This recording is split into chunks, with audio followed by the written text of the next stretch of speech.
What's up, future fighters? Let's try this again. I think Parker, the dog from the last video, one of my rescue dogs, I think he is sufficiently tired and laying down now, so we can start jumping into the code. Um, we are talking about choose move here and the shadow AI. This is one of the scripts that controls how the shadow AI decides what move to do against you. And we found an area here where we actually bypass strike control. And the problem is you have to, as the notes here say that we're going to read through and follow the cursor there, you have to manually make sure that the selected move will be compatible with the current strike number. Not good. This looks like a workaround that I did just to make things work. If you're triggering link moves here, this won't be a problem, right?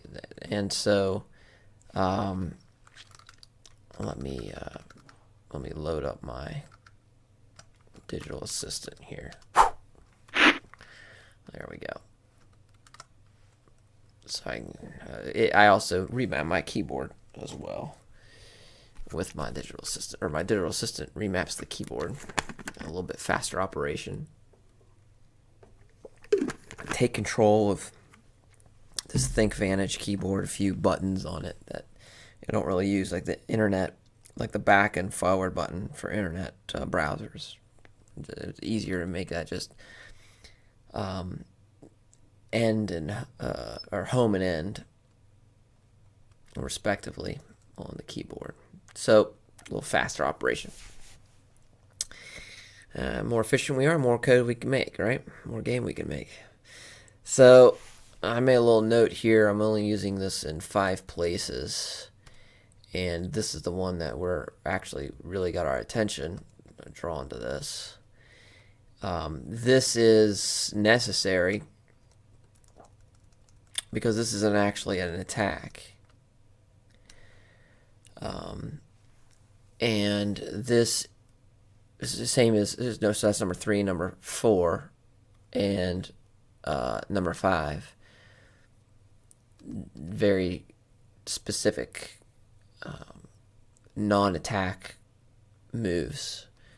This is different because this is right here, and then the counter sequence, which is something we were trying to avoid. Now, these 3, 4, and 5, they really have no reason to go into strike control itself. So if we were to take this out, what we would be doing... Oh, there's the back of my computer. I have to label stuff so I can keep track. That's Arissa, who's going to be the next character in the game that we're going to motion capture once we finish the AI up. So that's going to be fun. And let's see here.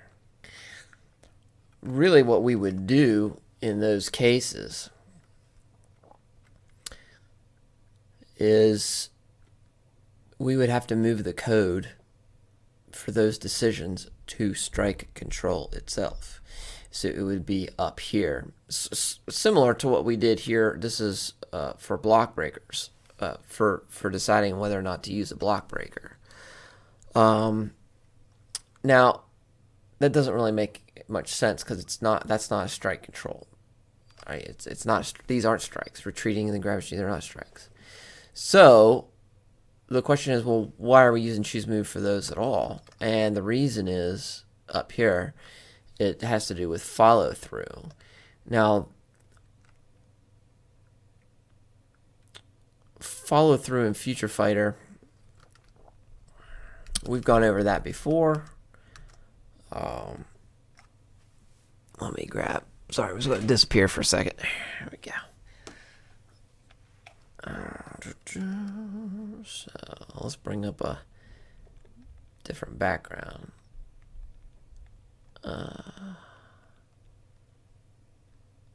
What's this one? Yeah.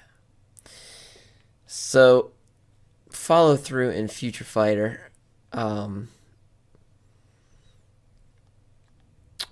which I showed you guys before.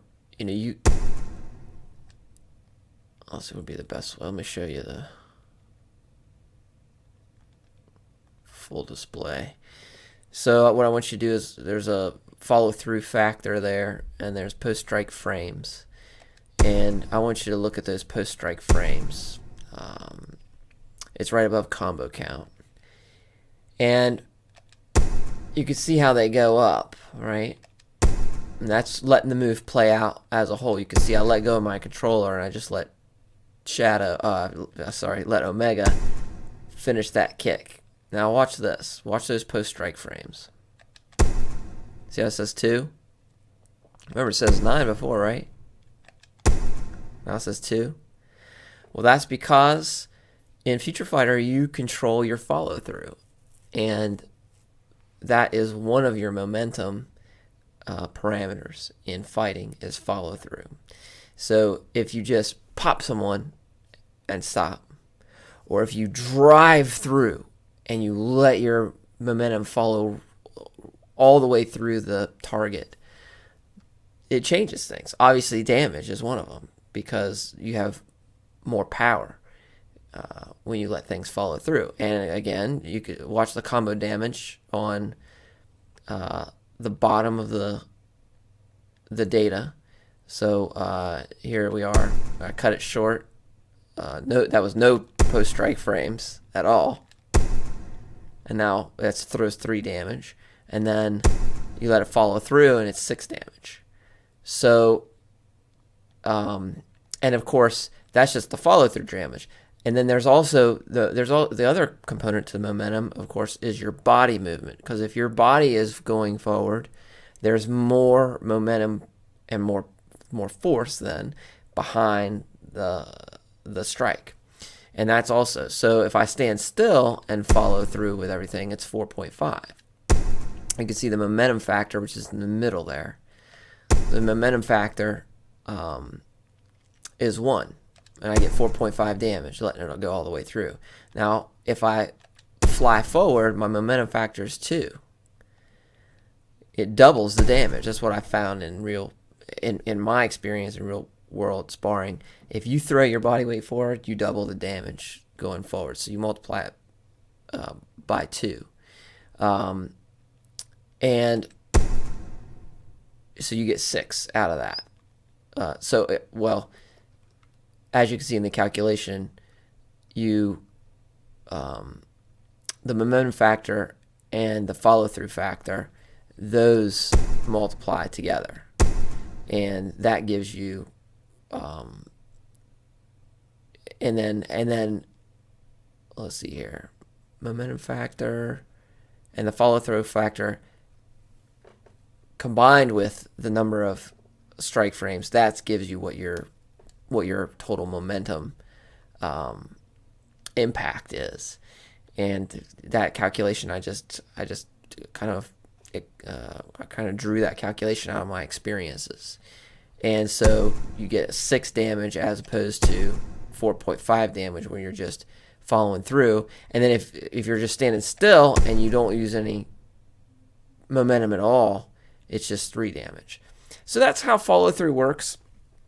Or that's how momentum is calculated and taken into account in Future Fighter. If you like this and you want to see more about how I take physics and apply them to the game, go to docbrockgames.com and click on subscribe here for the YouTube channel, and then scroll down and check out the rest of the alpha features of the game. Read about those. Check out about the 2 characters that are in the game right now. Definitely click through some screenshots. There's more information if you go through and read that. It's pretty cool. And then put your email address in here and get notified of the game release. And you can also check out other social media sites if you like, but definitely put your email in there. And then come back here and we're going to make more AI and more game. I'll see you then.